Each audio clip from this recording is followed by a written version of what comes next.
तर पुण्यातून आता एक राजकीय कोटातून बातमी समोर येते। पुण्यात राष्ट्रवादी काँग्रेस शरदचंद्र पवार पक्षाचं एल्गार आंदोलन सुरू आहे। वाढत्या महागाईच्या विरोधात राष्ट्रवादी शरदचंद्र पवार पक्ष रस्त्यावर उतरलेला दिसतोय। केंद्र सरकारच्या विरोधात पुण्यातील गुडलक चौकात राष्ट्रवादीकडून आंदोलन करण्यात येत आहे। पेट्रोल, डिझेल आणि गॅस दरवाढीच्या विरोधात राष्ट्रवादी काँग्रेसकडून आंदोलन करण्यात येत आहे। केंद्र सरकारच्या विरोधात राष्ट्रवादी काँग्रेस शरदचंद्र पवार गट आता आक्रमक झालेला आहे आणि घोषणाबाजीही यावेळी करण्यात येते। राज्य आणि केंद्र सरकारचा यावेळी विरोध करण्यात आला आहे। स्वस्त करा, स्वस्त करा,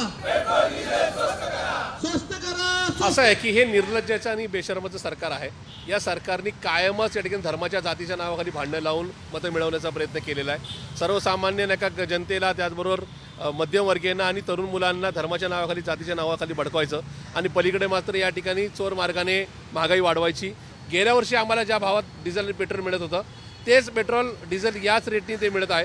अर्थात ते साधारणतः 12 ते 15 रुपयांनी स्वस्त होणं अपेक्षित होतं, पण दुर्दैव आहे की या ठिकाणी हे सगळं करत असताना फक्त मोदी सरकार सर्वसामान्यांच्या खिशावर आणि घरावर फक्त दरोडा घालण्याचा प्रयत्न करत आहे। म्हणून त्यांचा विरोध करण्याकरता या ठिकाणी हे आंदोलन आम्ही करत